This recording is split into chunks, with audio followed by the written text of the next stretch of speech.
அல்லாஹ்வையும் இறுதி நாளையும் உறுதியாக நம்பிக்கை கொண்டு அந்த நம்பிக்கையின் அடிப்படையில செயல்படக்கூடிய நம் அனைவரின் மீதும் அந்த ஏக இறைவனின் சாந்தியும் சமாதானமும் அருளும் அபிவிருத்தியும் என்றென்றும் என்ற இளவட்டமாக என்று பிரார்த்தித்தவனாக ஆரம்பம் செய்கின்றேன். அஸ்ஸலாமு அலைக்கும் வரஹ்மத்துல்லாஹி வபரகாத்துஹு. அல்லாஹ் வழங்கும் ஃபிர்தௌஸ் என்ற உயரிய சொர்க்கம் இவர்களுக்குத்தான். நபி ஸல்லல்லாஹு அலைஹி வஸல்லம் அவர்கள் கூறினார்கள், நீங்கள் சொர்க்கத்தை கேட்பதானால் ஃபிர்தௌஸ் என்ற சொர்க்கத்தை கேளுங்கள். அல்லாஹ்வின் மீதும் அவருடைய தூதரின் மீதும் நம்பிக்கை கொண்டு தொழுகையை நிலைநிறுத்தி ரமலானில் நோன்பு நோற்ற மனிதரை சொர்க்கத்தில் நுழைய செய்வது அல்லாஹ்வின் மீது கடமையாகிவிட்டது. அவர் இறை வழியில் நாடு துறந்த ஹிஜ்ரத் சென்றாலும் சரி, அல்லது அவர் பிறந்த பூமியிலேயே உட்கார்ந்து கொண்டாலும் சரி, இறை தூதர் ஸல்லல்லாஹு அலைஹி வஸல்லம் அவர்கள் இவ்வாறு கூறியதும் மக்கள், நாங்கள் இதை மற்றவர்களுக்கு மக்களுக்கு அறிவிக்கலாமா இந்த நற்செய்தியை என்று கேட்டார்கள். நபித்தோழர்கள் கேட்ட அந்த கேள்விக்கு நபி ஸல்லல்லாஹு அலைஹி வஸல்லம் அவர்கள், சொர்க்கத்தில் 100 படித்தரங்கள் உள்ளன, சொர்க்கத்தில் 100 படித்தரங்கள் உள்ளன, அவற்றை தன்னுடைய பாதையில் அறப்பூர் புரிபவர்களுக்காக அல்லாஹ் தயார்படுத்தி வைத்துள்ளான். ஒவ்வொரு படித்தரம் 2 படித்தரங்களுக்கிடையே வானத்திற்கும் பூமிக்கும் இடையே உள்ளதை போன்ற தொலை தூரம் உள்ளது. நீங்கள் அல்லாஹ்விடம் கேட்டால் ஃபிர்தௌஸ் என்னும் சொர்க்கத்தின் படித்தரத்தையே கேளுங்கள்.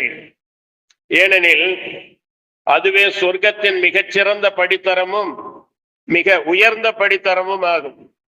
அதற்கு மேலே அளவில்லா அருளாளன் இறைவனின் அரியாசனம் அர்ஷ் இருக்கிறது. இன்னும் அந்த படித்தரத்திலிருந்தே சொர்க்கத்தின் ஆறுகள் பாய்கின்றன என்று நபி ஸல்லல்லாஹு அலைஹி வஸல்லம் அவர்கள் கூறிய செய்தியை அபூ ஹுரைரா ரலியல்லாஹு அன்ஹு அவர்கள் அறிவிக்கின்றார்கள். இச்செய்தி சஹீஹுல் புகாரியில 7423வது ஹதீஸாக பதிவு செய்யப்பட்டிருக்கிறது. அன்பானவர்களே, கண்ணியத்திற்குரியவர்களே, நாம் கேட்காமலே இந்த சொர்க்கத்தை இன்னென்ன பண்புகள் உள்ளவர்களுக்கு இன்னென்ன காரியங்களை சரியான முறையில செய்பவர்களுக்கு நான் வழங்குவேன் என்று அல்லாஹ் கூறுகின்றான்.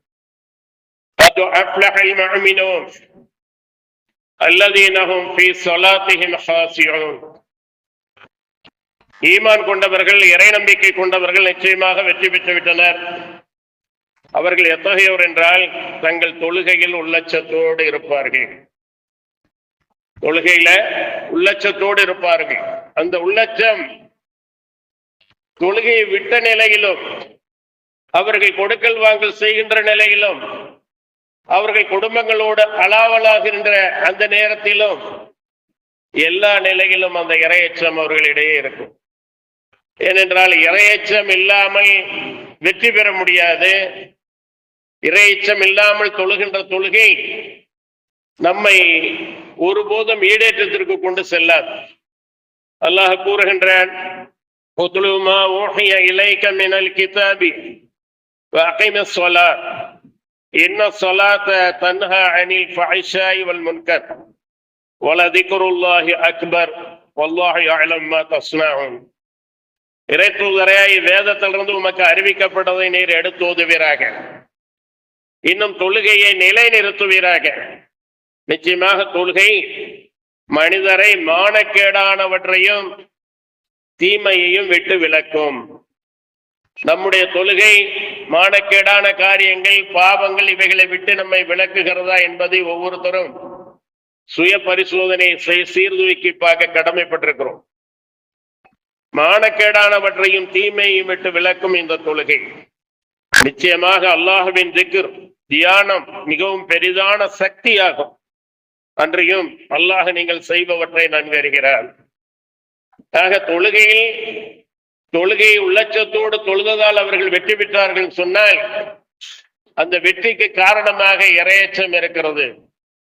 அந்த இறையச்சம் தொழுகை அல்லாத நேரங்களிலும் நாம் சந்திக்கக்கூடிய அந்த நிலைகளை எல்லாம் சீர்தூக்கி பார்க்க வைக்கும், அல்லாஹுடைய பயத்தை ஏற்படுத்தும்.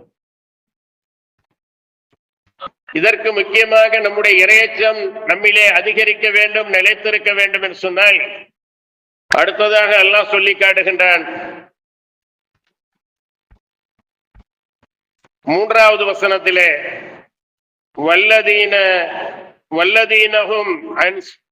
வல்லதீனஹும் அனில் லஅவி முஅரிதூன், இன்னும் அவர்கள் வீணான பேச்சு, செயல் ஆகியவற்றை விட்டு விலகி இருப்பார்கள்.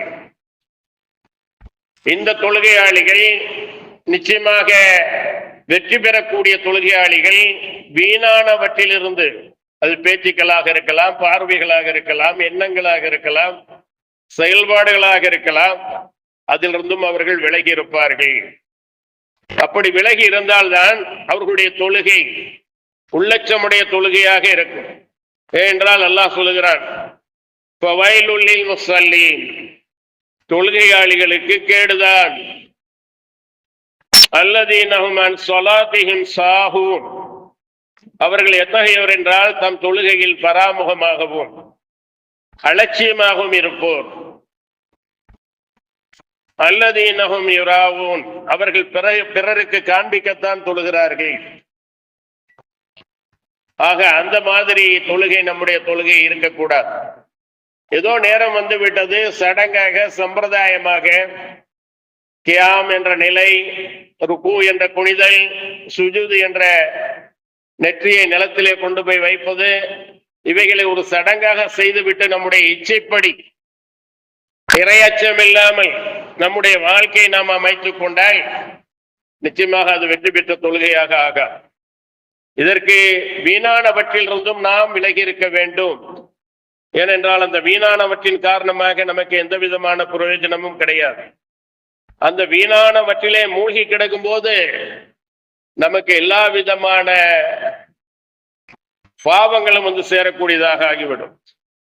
அல்லாஹுடைய அடியார்களை, இபாதுர் ரஹ்மான்களை பற்றி சொல்லும் போது ஒரு இடத்திலே சொல்கிறான் அல்லாஹ், வல்லதீன லா யஷஹதூன ஸர்ரு வைதா மர்ரு பில்லஅவி மர்ரு கிராமா, அன்றியும் அவர்கள் பொய் சாட்சி சொல்ல மாட்டார்கள், மேலும் அவர்கள் வீணான காரியம் நடக்கும் இடத்தின் பக்கம் செல்வார்களாயின் கண்ணியமானவர்களாக ஒதுங்கி விடுவார்கள், ஒதுங்கி சென்று விடுவார்கள். சீரியல்களாக இருக்கலாம், சினிமாக்களாக இருக்கலாம், தேவையற்ற உள்ளத்திற்கும் உடலுக்கும் ஒரு பிரயோஜனமும் இல்லாத விளையாட்டுகளாக மணிக்கணக்கிலே பார்க்கக்கூடிய விளையாட்டுகளாக இருக்கலாம். ஆக இவைகள் எல்லாம் வீணானவற்றிலே வருகின்றது. அப்படி வீணானவற்றிலே மூழ்கி கிடப்போர் நிச்சயமாக சக்கர் என்ற நரகத்தை அடைவார்கள். அதனால்தான் அல்லாஹ் இங்கே சொல்கிறான், இறையச்சமுடையவர்களுக்கு வீணானவை தேவையில்லை. இறையச்சமுடையவர்கள் வெற்றி பெறுவதற்கு இந்த வீணானவற்றை விட்டு விலகி இருக்க வேண்டும். நாளை மறுமையிலே தீர்ப்பளிக்கப்பட்ட பிறகு சொர்க்கத்திலே சொர்க்கவாசிகள் புலகாங்கிதமாக, பூரிப்பாக, சந்தோஷமாக இருப்பார்கள். அதை அல்லாஹ் சொல்லி காட்டுகிறார். சொர்க்க சோலைகளில் அவர்கள் இருப்பார்கள், எனினும் விசாரித்துக் கொள்வார்கள்.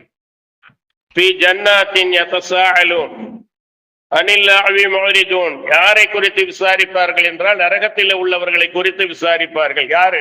சொர்க்கவாசிகள். உங்களை இந்த சக்கர் என்ற நரகத்தில் நுழைய வைத்தது எது என்று சொர்க்கவாசிகள் நரகவாசிகளை பார்த்து கேட்பார்கள். அதற்கு அவர்கள் பதில் சொல்லுவார்கள், காலு லம் நகு மினல் முஸல்லீன், அவர்கள் பதில் கூறுவார்கள், நாங்கள் தொழுபவர்களாக இருக்கவில்லை, தொழுகை எங்களிடம் இல்லாமல் இருந்தது. சக்கருக்கு வர முதல் காரணம் கடுமையான நரகம். எப்படி சொர்க்கத்திலே ஃபிர்தௌஸ் சொர்க்கம் உயர்வானதோ அதே போல நரகத்திலே கடுமையான வேதனை உடைய நரகம் என்று சொல்லி இருக்கும் சொன்னால் அதில் முதல் தரமானது சக்கர். நாங்கள் தொழுபவர்களாக இருக்கவில்லை. வலம் நகு நுத்இமுல் மிஸ்கீன், அன்றையும் ஏழைகளுக்கு நாங்கள் உணவளிக்கவில்லை. வகுன்னா நஹூது மஅல் ஹாயிதீன், வீணானவற்றில் மூழ்கி கிடந்தோரோடு நாங்களும் மூழ்கி கிடந்தோம். போராட்டமான வாழ்க்கை. அல்லாஹுடைய அச்சம் ஒரு புறம், இச்சை ஒரு புறம், ஷைத்தானுடைய சேவகர்களாக பார்க்கக்கூடாதவைகளை பார்க்கக்கூடியவர்களாக, பேசக்கூடாதவைகளை பேசக்கூடியவர்களாக, எண்ணக்கூடாத எண்ணங்களை எல்லாம் எண்ணக்கூடியவர்களாக நாம் இருந்து கொண்டிருக்கின்றோம். வீணானவற்றில் மூழ்கி கிடந்தோரோடு நாங்களும் மூழ்கி கிடந்தோம். அல்லாஹ் சொல்றான், வீணானவற்றை விட்டும் அவர்கள் விலகி இருக்க வேண்டும், விலகி இருப்பார்கள் என்று. வீணானவற்றை மூழ்கி கிடந்தோரோடு நாங்களும் மூழ்கி கிடந்தோம். இந்த நியாய தீர்ப்புனாலே நாங்கள் பொய்யாக்கி கொண்டும் இருந்தோம். மறுமை, மரணத்திற்கு பிறகுள்ள வாழ்க்கை, இவைகளை பொய்யாக்கிய காரணத்தினால்தான் பொழுதுபோக்காக, டைம் பாஸ் ஆக வீணானவற்றில் மூழ்கி கிடந்தோம். உறுதியான மரணம் எங்களிடம் வரும் வரையில் இவ்வாறாக இருந்தோம் என்று கூறுவார். மௌத்து வரையில் இப்படிதான் இருந்தோம், மாகுல மாத்திக்கவே இல்லை, இப்படியேதான் இருந்தோம். ஆகவே சிபாரிசு செய்வோரின் எந்த சிபாரிசும் அவர்களுக்கு பயனளிக்காது. அவர்கள் சக்கர் நரகத்திற்குரியவர்கள். ஆக இரையச்சமுடையவர்கள் வெற்றி பெற்றார்கள் தொழுகையின் காரணமாக என்று சொன்னால் அவர்கள் வீணானவற்றில் இருந்தும் விலகி இருப்பார்கள். அடுத்ததாக அல்லாஹ் சுப்ஹானஹு வ தஆலா சொல்லி காட்டுகின்ற அவர்கள் ஜகாத்தையும் தவறாது கொடுத்து வருவார்கள். தங்களுக்கு வழங்கப்பட்ட அந்த பொருளாதாரத்திலிருந்து அல்லாஹ் சொன்ன பிரகாரம் ஜகாத்தை, சதகாக்களை நல்ல முறையிலே அவர்கள் கொடுத்து வருவார்கள். அப்படி அவர்கள் கொடுத்து வருகின்ற காரணத்தினாலும் அவர்கள் ஃபிர்தௌஸ் என்ற சொர்க்கத்துக்குரியவர்களாக ஆவார்கள். அல்லதீன லா யூதூன ஸகாத வஹும் பில் ஆখিরাতি ஹும் காஃபிரூன். அல்லாஹ் சொல்கிறான், அவர்கள் தான் ஜகாத்தை கொடுக்காதவர்கள், மறுமையை நிராகரிப்பவர்களும் அவர்களே. எவருக்கு இறுக்கி பிடித்து வைத்துக் கொண்டு கொடுக்க கூடாது என்ற எண்ணம் இருக்கிறதோ அவர்கள் மறுமையை நிராகரிக்க கூடியவர்கள், காவிர்கள் என்று அல்லாஹ் சொல்கிறார்.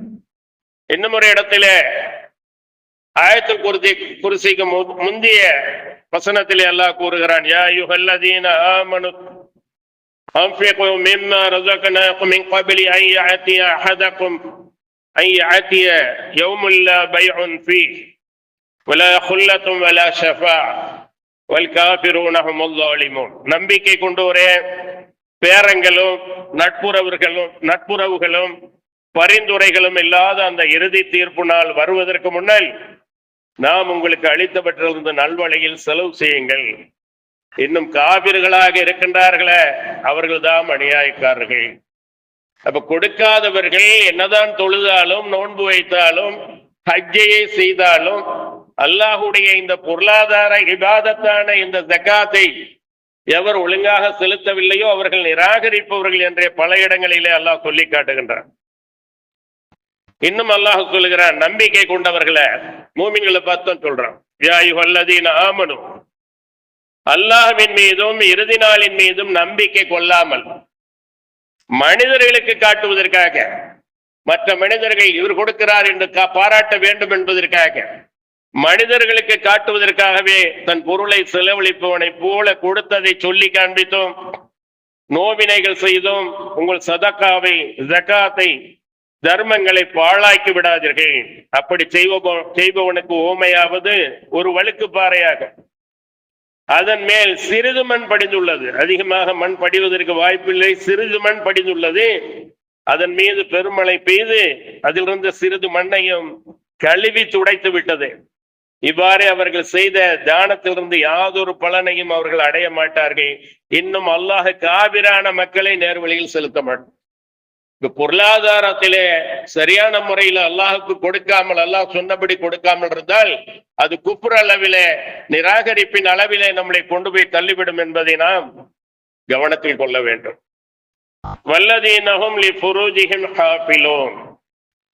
மேலும் அவர்கள் தங்களுடைய வெட்கத்தலங்களை காத்துக் கொள்வார்கள், கற்பு நெறியோடு நல்லொழுக்க வாழ்க்கையை வாழ்வார்கள். நபி ஸல்லல்லாஹு அலைஹி வஸல்லம் அவர்கள் சொன்னார்கள், மக்களை அதிகமாக சொர்க்கத்தில் புகுத்துவது, சொர்க்கத்திலே கொண்டு போய் சேர்ப்பது இரண்டு விஷயங்கள். ஒன்று இறையச்சம், இன்னொன்று நல்லொழுக்கம். கற்பு நெறி பேணும் நல்லொழுக்கம். மேலும் அவர்கள் தங்களுடைய வெட்கத்தலங்களை பாதுகாத்துக் கொள்வார்கள். அல்லாஹ் ஆண்களுக்குத்தான் முதலிலே சொல்கிறான், வல் முஃமினீன يعدوا من أبصارهم ويحفظوا فروجهم ذلك أزكى لهم إن الله خبير بما يصنعون. இறை தூதரே, இறை நம்பிக்கையாளர்களுக்கு, மூமின்களுக்கு, மூமினான ஆண்களுக்கு நீர் கூறுவீராக, அவர்கள் தங்கள் பார்வைகளை தாழ்த்தி கொள்ளட்டும்,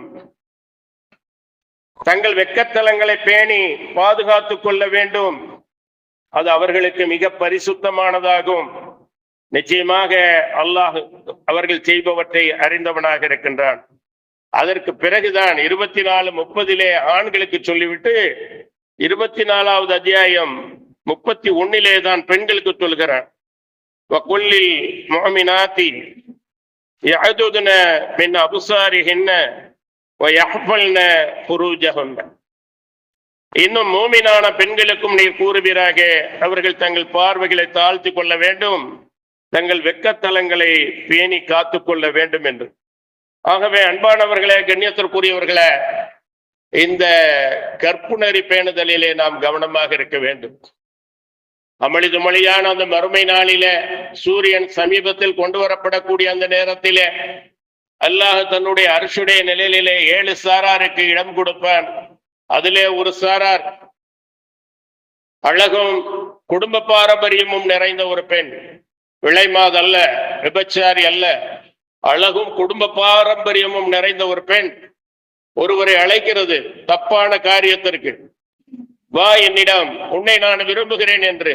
இன்னி அஹாஃபுல்லா, நிச்சயமாக நான் அல்லாஹ்வை பயப்படுகிறேன் என்று சொல்லி அந்த மானக்கேடான காரியத்திலிருந்தும் எவர் விலகி விடுகிறாரோ அவருக்கு அல்லாஹ் அரசுடைய நிழலை கொடுப்பான்.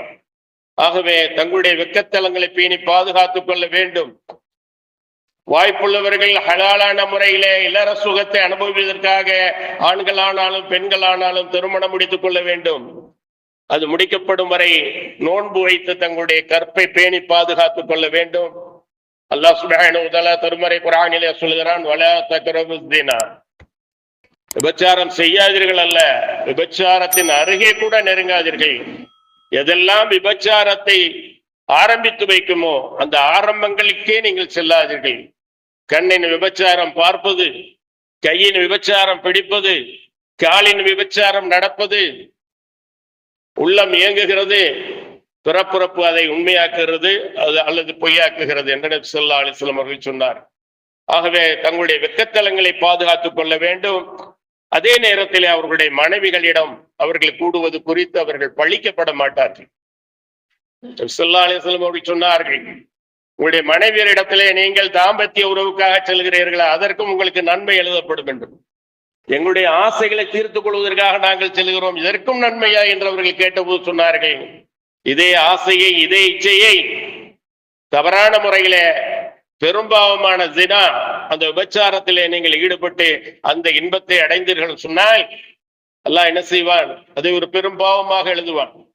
ஆகவே நீங்கள் உங்களுடைய மனைவியிடத்திலே செல்லும் போது அதை நன்மையாக எழுதுவான். இதனால்தான் தன்னுடைய கணவன் அழைக்கும் நேரம் உடனே அந்த பெண் வர வேண்டும். அடுப்பங்கரையிலே கருகிவிடும் பொருள் என்று இருந்தாலும் கணவனுடைய அழைப்புக்கு கட்டுப்பட்டு வர வேண்டும். சுன்னத்தான நோன்புகளை நான் வைக்கப் போகிறேன், வைக்கவா என்று கணவனுடைய அனுமதி பெற்றுதான் அந்த நோன்புகளை வைக்க வேண்டும். ஆக அந்த அளவுக்கு இல்லற வாழ்க்கையை நல்லற வாழ்க்கையாக வாழ்வது குறித்து அதிலே நன்மை இருப்பதாக அல்லாஹ் சுப்ஹானஹு வ தஆலா சொல்லி காட்டுகிறான். ஆகவே அன்பானவர்களை, கண்ணியத்திற்குரியவர்களை, இந்த மானக்கேடான வெட்கக்கேடான விபச்சாரம், தோளும் உரசக்கூடிய இந்த உரசலுக்கு அல்லாஹ் நாளை மறுமையிலே அவர்களுடைய தோள்கள் கருகும் போதெல்லாம் இந்த தோள்களை புதுப்பித்து அவர்களுடைய வழியை அவர்கள் உணர வேண்டும் என்பதற்காக தோள்களை மாற்றி மாற்றி கொடுத்து கொண்டே இருப்பான். நல்லொழுக்கம் உள்ள சமுதாயம் கட்டி எழுப்பப்பட வேண்டும் என்பதற்காகத்தான் திருமணம் முடித்தவர்கள் இந்த குற்றத்தை செய்தால் கடுமையான தண்டனை, திருமணம் முடிக்காதவர்கள் இந்த குற்றத்தை செய்தால் 100 கசையடிகள் என்றெல்லாம் சட்டம் வகுக்கப்பட்டதற்கு காரணம் சமுதாயம் நல்லொழுக்கமாக இருக்க வேண்டும். அடுத்ததாக வல்லதீனஹும் லிஅமானாத்திஹிம் வஅஹ்திஹிம் ராஊன், இன்னும் அவர்களிடம் ஒப்படைக்கப்பட்ட அமானித பொருட்களையும் தங்களுடைய வாக்குறுதிகளையும் அவர்கள் காப்பாற்றுவார்கள். அமானிதங்கள் எப்பொழுது பாழ்படுத்தப்படுமோ அப்பொழுது நீங்கள் மறுமை எதிர்பாருங்கள் என்று நபி ஸல்லல்லாஹு அலைஹி வஸல்லம் அவர்கள் சொன்னார்கள். அவர்களிடம் கொடுக்கப்பட்ட அமானித பொருள்களை அலி ரலியல்லாஹு அன்ஹு அவர்களிடம் கொடுத்து விட்டுத்தான் அபூபக்கர் சித்தீக் ரலியல்லாஹு அன்ஹு அவர்களோடு ஹிஜ்ரத் மேற்கொண்டார்கள். அந்த அளவுக்கு நன்னம்பிக்கையாளராக அல்லமீனாக அவர்கள் திகழ்ந்தார்கள். ஆகவே அமானித பொருள்கள் எவ்வாறு கொடுக்கப்பட்டதோ அதிலே எந்த விதமான குறைவும் இல்லாமல் கொடுத்தவர் திருப்தி அடையக்கூடிய விதத்தில் அந்த அமானித பொருள்கள் ஒழுங்காக அவரிடம் சேர்ப்பிக்கப்பட வேண்டும். வாக்குறுதி மீறப்படக்கூடாது. நபி ஸல்லல்லாஹு அலைஹி வஸல்லம் அவர்கள் ஒரு அவையில் இருந்தார்கள். அவர்களிடம் நாட்டுப்புறத்து அரபி ஒருவர் வந்தார். மறுமை நாள் எப்போது என்று கேட்டார். நபி ஸல்லல்லாஹு அலைஹி வஸல்லம் அவர்கள் தங்களின் பேச்சை தொடர்ந்து கொண்டிருந்தார்கள். அப்போது அங்கிருந்த மக்களில் சிலர் நபி ஸல்லல்லாஹு அலைஹி வஸல்லம் அவர்கள் மனிதர் கூறியதை செவியிட்டார்கள் என்றும், எனினும் அவரின் அந்த கேள்வியை அவர்கள் விரும்பவில்லை என்றும், வேறு சிலர் இல்லை அவர்கள் மனிதர் சொன்னதை கேட்கவில்லை என்றனர். முடிவாக நபி ஸல்லல்லாஹு அலைஹி வஸல்லம் அவர்கள் தங்களுடைய உரையை முடித்துக் கொண்டு மறுமை நாளை பற்றி என்னிடம் கேட்டவர் எங்கே என்று கேட்டார்கள். உடனே கேட்டவர் இறை தூதர் அவர்களே, இதோ நானே என்றார். அப்பொழுது கூறினார்கள், அமானிதம் பாழ்படுத்தப்பட்டால் நீர் மறுமை நாளை எதிர்பார்க்கலாம். அதற்கு அவரு எவ்வாறு அது பாழ்படுத்தப்படும் என கேட்டதற்கு, எந்த காரியமாயினும் ஆட்சி அதிகாரங்களாக இருக்கலாம் அல்லது வேறு வேறு பொறுப்புகளாக இருக்கலாம், எந்த காரியமாகிலும் அது தகுதியற்றவர்களிடம் ஒப்படைக்கப்பட்டால் நீர் மறுமை நாளை எதிர்பாரும் என்று சொன்னார். ஆகவே வாக்குறுதிகளை காப்பாற்றுவதும் அமானிதங்களை பேணுவதும் உள்ளதிலே நமக்கு மிகவும் சிறந்ததாக இருக்கின்றது. ஆகவே நிச்சயமாக அந்த அமானிதங்கள் பேணப்பட வேண்டும், வாக்குறுதிகள் காப்பாற்றப்பட வேண்டும்.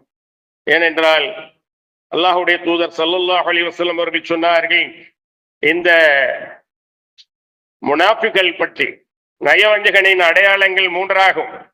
அவன் பேசும்போது பொய்யே பேசுவான், வாக்களித்தால் அதற்கு மாறு செய்வான், அவனிடம் நம்பி ஏதேனும் ஒன்றை ஒப்படைத்தால் அதில் மோசடி செய்வான். இது நயவஞ்சகத்தனம். இதிலே நம்மிலே அந்த நிப்பாக்கு இருக்கிறதா என்பதை நாம் சீர்தூக்கி பார்க்க கடமைப்பட்டிருக்கிறோம். ஆக வல்லதீனஹும் லிஅமானாத்திஹிம் அஹதிஹிம் ராஊன் வல்லதீனஹும் அலா ஸலவாத்திஹிம் யுஹாஃபிலூன். தொழுகையை முறையாக தொழக்கூடியவர்கள், நேரம் தவறாமல் தொழக்கூடியவர்கள், தொழுகையை பேணக்கூடியவர்கள், ஒரு தொழுகைக்கு பிறகு அடுத்த தொழுகை எப்போது என்று அறிந்து தெரிந்து அதற்கான ஆயத்தங்களோடு பள்ளியோடு நெருங்கிய தொடர்புடையவர்கள். அல்லாஹ் சொல்லுகிறான், இன்ன ஸலாத்த கானத் அலல் முஃமினீன கிதாபம் மவ்கூத்தா. நிச்சயமாக இந்த தொழுகை மூமின்களுக்கு நேரம் குறிக்கப்பட்ட கடமை. நாளை மறுமையில இந்த தொழுகை பற்றி தான் முதல் கேள்வி கேட்கப்படும். அல்லாஹ் தொழுகையாளிகள் வெற்றி பெற்று விட்டார்கள் உள்ளச்சத்தோடு தொழுத காரணத்தால் என்று ஒரு முறை அந்த தொழுகையை பற்றி சொல்லிவிட்டு இங்கே அந்த தொழுகையை பேணுதலாக நேரம் தவறாமல் தொழுவார்கள் என்று சொல்லிவிட்டு சொல்கிறேன். உலாயிக ஹுமுல் வாரிசூன், அவர்கள்தான் வாரிசுதாரர்கள். எதற்கு? அல்லதீனஹும் யரிதூனல் ஃபிர்தௌஸ், ஃபிர்தௌஸ் என்ற சொர்க்கத்திற்கு அதை சொந்தம் கொள்ளக்கூடியவர்களாக நிரந்தர வாரிசுதாரர்களாக அவர்கள் இருப்பார்கள். அல்லதீன யரிதூனல் ஃபிர்தௌஸஹும் ஃபீஹா ஹாலிதூன், அந்த ஃபிர்தௌஸ் என்ற சொர்க்கத்திலே அவர்கள் நிலையாக இருப்பார்கள் என்று அல்லாஹ் சொல்லுகிறார். அதற்கு தொழுகையை பேணுதலாக தொழுவது, நேரம் தவறாமல் தொழுவது, ஜமாத்தோடு தொழுவது, உள்ளச்சத்தோடு தொழுவது, வீணானவற்றை விட்டு விலகி இருப்பது, ஜகாத்தை முறையாக கொடுத்து வருவது, வெக்கத்தலங்களை கற்பை பாதுகாத்துக் கொள்வது, வாக்குறுதிகளை நிறைவேற்றுவது, அமானிதங்களை சரியான முறையில ஒப்படைப்பது, இப்படிப்பட்ட பண்புகள் யாரிடம் இருக்கின்றதோ அவர்களுக்குத்தான் ஃபிர்தௌஸ் சொர்க்கம் என்று அல்லாஹ் சொல்லி காட்டுகின்றான். ஆகவே அந்த உயர்வான சொர்க்கம் நமக்கு கிடைக்க நாம் இந்த அவகாசத்திலே நமக்கு கொடுக்கப்பட்டிருக்கிற தவணையில நாம் நல்ல முறையிலே அந்த சொர்க்கத்தை ஃபிர்தௌஸை அடைய வேண்டும் என்பதற்காகவே நம்மிலே சில விஷயங்கள் அதற்கு மாற்றமாக இருந்தால் அவற்றை நிவர்த்தி செய்து நீக்கிவிட்டு ஃபிர்தௌஸுக்குரியவர்களாக, அத்தகைய பண்புகள் மிக்கவர்களாக வல்ல அல்லாஹ் உங்களையும் என்னை மாற்றி கொள்ள வேண்டும் என்று கேட்டு முதல் முறையை நிறைவு செய்கிறேன்.